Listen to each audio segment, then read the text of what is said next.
నాలుగవది ఏంటంటే చరా. చరా చరా అంటే ఏంటంటే జాయ్.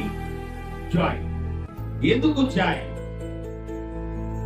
యెషయా గ్రంథం 49వ అధ్యాయం 13వ వచనం చూడండి. తన జనులందు జారిపడి యెహోవా తన జనులను ఓదార్చి ఉన్నాడు. ఆకాశమా ఉత్సాహధ్వని చేయము, భూమి చేయము. అయితే నీవు యెహోవా నన్ను విడిచిపెట్టి ఉన్నాడు, ప్రభువు నన్ను మర్చి ఉన్నాడని గుర్తించున్నది. సో ఇక్కడ దేవుని దగ్గర నుంచి ఈ మార్గాన్ని ఇశ్రాయేలు ఎంచుకున్నారు. ఏంటి? ఆనందించే మార్గాన్ని. దేవుడు చెప్పాడు అంటే దుఃఖము వారికి శాశ్వతం కాదు. వాళ్ళు దుఃఖపడ్డారు, చాలాసార్లు దుఃఖపడ్డారు, ప్రతి చిన్నదానికి పడతారు, దేవుని మీద సడుకున్నారు, మోసకి తిరుగుబాటు చేశారు, అహరోను మీద తిరుగుబాటు చేశారు, ఎన్నోసార్లు దుఃఖించినారు. కానీ ఇక్కడ ఏంటంటే ఈ దుఃఖము వారికి శాశ్వతం కాదు అని ప్రవక్త అయినప్పుడు యెషయా ప్రవచించాడు. అంటే భవిష్యత్తులో వారికి నిత్యానందాన్ని, సత్యానందం కాదు, నిత్యానందం అంటే అదేంటి? ఎప్పుడు ఎవరి గ్రీన్ అనమాట, ఎప్పుడు సంతోషించడమే. అలాంటి ఆనందమైన అనుభూతిని దేవుడు వారికి ఇవ్వబోతున్నాడు. నిత్యానందాన్ని దేవుడు ఎలా ఇస్తాడో యెషయా ప్రవక్త చూశాడు. అంటే దేవుని యొక్క దర్శనంలో చూశాడు. చూడండి 51వ అధ్యాయం 11వ వచనాన్ని చదవండి. యెహోవా విమోచించిన వారు సంగీతనాదములతో సియోనుకు తిరిగి వస్తారు. ఎట్లా వస్తారు అంటే అర్థం ఏంటి?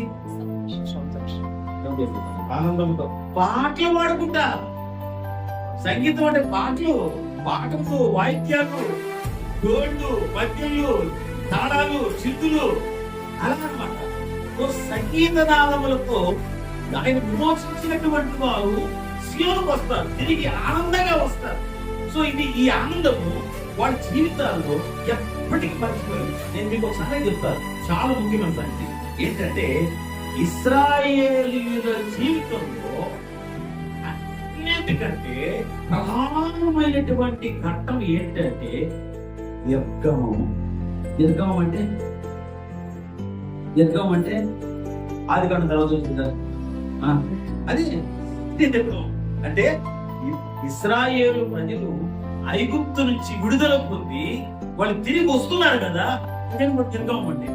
సో దాన్ని వాళ్ళ జీవితంలో మర్చిపోకూడదు. దాన్ని ఉద్దేశించే వాళ్ళు పస్కా పండుగ చేసుకునేది. అంటే దేవుడు ఏ స్థితిలో మమ్మల్ని ఐగుప్తు నుంచి రప్పించినాడు, అక్కడ చేదుకూరలు రొట్టెలు పెట్టి, పొంగని పులియని రొట్టెల్లో మధ్యలో చేదుకూరలు పెట్టి, చేదుకూరలు అంటే అది చేస్తే నాకు ఏదైనా ఆకుంటది కదా, అది అట్లాంటి అనమాట. ఆ పదార్థం పెట్టి తినాలి. ఎడదినాలంటే నడువుని తట్టి కట్టుకొని, కాళ్ళకి చెప్పులు తొడుక్కొని, చేతుల్లో కర్ర కొట్టుకొని, ఎంత దేని సంకేతం? ప్రయాణం చేస్తున్నట్టుగా అన్నమాట.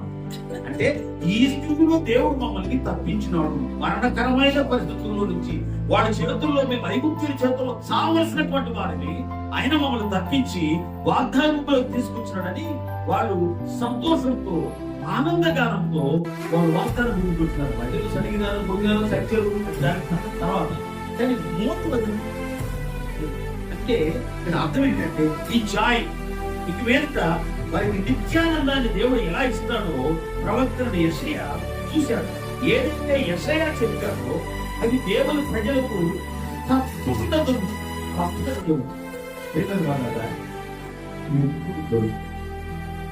ఇప్పుడు వాక్యం ఇవ్వబోతాం. అడ్వెంట్ గురించి చెప్పినట్టు దాన్ని నేను పెద్ద ప్రసంగమా అనుకున్నారా? అనుకోండి. ఇప్పుడు దాకింది ఏం చెప్పినాడు? ఇక్కడి నుంచి కదా ఉండదు రామాయణం అంటే సామాయణమా? సామాయణం ఏం కాదు. ఇక్కడి నుంచి చెప్తాను. ఏ ఒక గంటన్నర ఉంటుంది. మీరు వచ్చి సరే ఇక్కడ ఎప్పుడు దొరుకుతుంది అయితే ప్రజానికి ఈ నిరీక్షణ, అలాగే ఈ సమాధానం, ఈ ప్రేమ, ఈ సంతోషం, మితిలేని సంతోషం ఎప్పుడు దొరుకుతాయి అంటే అది వారికైనా లేదా ఆయన్ని అనుసరించే మనకైనా ఎప్పుడు దొరుకుతాయి అంటే ఇప్పుడు పత్రిక పట్టలో పోతాం. అపోస్తలుడైనటువంటి పౌలు రోమీలకు రాసిన పత్రిక 13వ అధ్యాయం 11 నుంచి 14 వచనాలు. మీకు చెప్పకపోతే నేను ఎందుకు రాత్రి అంతా మేలుకొనడం చెప్పండి? ఇంత కష్టపడేది ఎందుకు మేము మీకు తెలియజేయడానికే. కాబట్టి కొంచెం అంతసేపు ఉండదు కానీ కొంచెంసేపు ఓపిక కొట్టిన వినండి. రైట్. ఎప్పుడు అంటే ఇదేంటంటే కాలము స్వల్పం. ఈ స్వల్పకాలం అంటే అర్థం ఏంటంటే నిద్ర మేల్కొనవలసినటువంటి వేళ ఇది. కారణం ఏంటంటే లోకంలో ఉండేటువంటి మనుషులందరూ కూడా ఎవరి ప్రపంచంలో వాడు నిద్రపోతారు. డబ్బు సంపాదించేవాడు డబ్బు వేటలో పడిపోయి ప్రేమ పడిపోవలసినటువంటి వాడు ఆ ప్రేమలో పడిపోయాడు. జగడం ఆడేటువంటి వాడు జగడాల్లో ఆనందిస్తూ, మందు తాగేవాడు దాంట్లో ఆనందిస్తూ, తిరిగేవాడు తిరుగుళ్ళు ఆనందిస్తూ, లడాయి పెట్టేవాడు లడాయి పెట్టేటట్లు ఆనందిస్తూ, ఎదుటి వాళ్ళ యొక్క ఔన్నత్యాన్ని చూడలేనటువంటి వాడు ఏడుస్తూ కన్నీళ్లు కారుస్తూ, దీంతో వాళ్ళు మత్తులో ఉంటారు. పౌలు ఏమంటారంటే నాయన ఆ మత్తులో నుంచి రండి దాని నుంచి బయటికి రావాలి.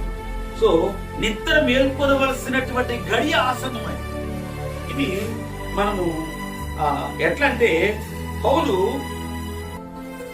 తను ఏం తలపోస్తున్నాడంటే తను బ్రతికి ఉండగానే ప్రభుని యొక్క రెండవ రాకడ వస్తుంది అని తలపోస్తున్నాడు. ఆయన నేను చచ్చిపోయే లోపల ప్రభు వచ్చేస్తాడు అనుకున్నాడు. కానీ దేవుని ప్రణాళిక వేరు కదా, దేవుని లెక్కలు వేరు. ఎప్పుడు కూడా ఎవడు కూడా ఇదిగో ఫలాని సమయంలో రెండవ రాకడ వస్తుందంటే మీరు నమ్మొద్దండి. తెలియదు ఎవరికి తెలియదు. లేఖనంలో ఉండేటువంటి విషయాలు ఇవి. కానీ కొంతమంది మోసం చేస్తారు. ఒక భక్తురాలు ఉండేది మాకు. ఆమె 20 సంవత్సరాలకి 18 సంవత్సరాలకి కూతురు మనవరాలకి పెళ్లి చేసింది. ఏమమ్మా ఇంత అర్లీగా పెళ్లి చేస్తున్నామన్నా, పాస్టర్ గారు వచ్చే సంవత్సరము 3 సున్నాలు వస్తాయి కదా అంటే 1999 సంగతికి 3 సున్నాలు వస్తాయి కదా, అది మంచిది కాదు అందుకని చేసేస్తున్నారు. 3 సున్నాలు వస్తే మంచిది కదా? ఎవరు చెప్పాను నీకు? కొంతమంది చూడండి, నేను ఇంత చెప్పి కాకిలాగా అరుచుకోకపోయినా రేపు పత్రిక పెళ్లి పెట్టుకుని నేరుగా పోతాను. ఆడికే పోతాను పెట్టుకోవడానికి. ఈ దరిద్రం ఎప్పుడు తిరిగిపోతారు క్రైస్తవ సంఘాన్ని.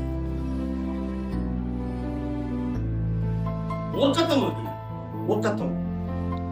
మనకు సిగ్గే ఉండదు అసలు క్రైస్తవులకి. వాడు పోతారు, మనం ఎందుకు పోవాలండి? మనకేమి? దేవుడు సృష్టించిన ప్రతి కాలం మంచిదే. దాన్ని ఆక్షేపించడానికి ఎవరికి అధికారం లేదు. మీకు ఇంకొక ధైర్యాన్ని ఇచ్చే మాట చెప్తాను. పక్క రావుకాలను పెళ్లి చేసుకున్న మీద పక్క రావుకాలం 60 ఏళ్ళు పెడతాం చాలు. ఎప్పుడు చనిపోయినా నో ప్రాబ్లం.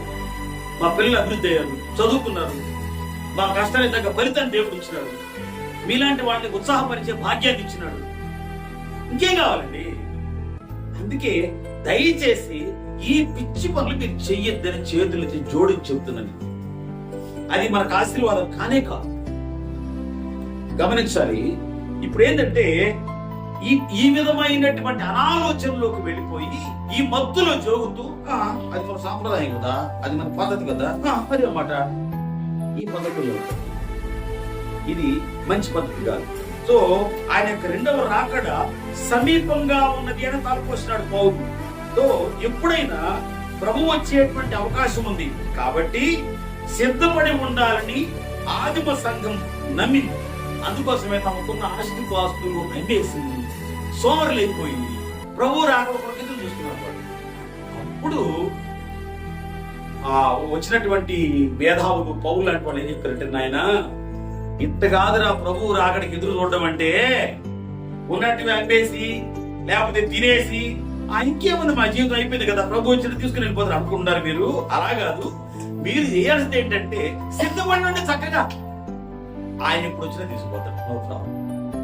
అక్కడ దీంట్లో సీట్ ఉందా లేదా, రిజర్వేషన్ ఉందా లేదా ఎదురు చూడద్దు. మీరు సో ఆయన వచ్చినప్పుడు తీసుకెళ్తాడు, సిద్ధపడండి చాలు. ఇది ప్రభు చెప్పేటువంటి, దేవుని వాక్యం చెప్పేటువంటి మాట. సో ఆదిమ సంఘం దాన్ని నమ్మింది. ప్రతిదినం మనం ప్రభువు యొక్క రాకడకు, అంటే రక్షణ దినానికి మరింత సమీపంగా ఉన్నామని గుర్తిరిగి మెలకువ కలిగి ఉండాలి, తగిన సిద్ధపాట్లు కలిగి ఉండాలి అని దేవుని వాక్యం మనకి తెలియపరుస్తుంది. ఆ సిద్ధపాట్లో భాగంగా ఏంటంటే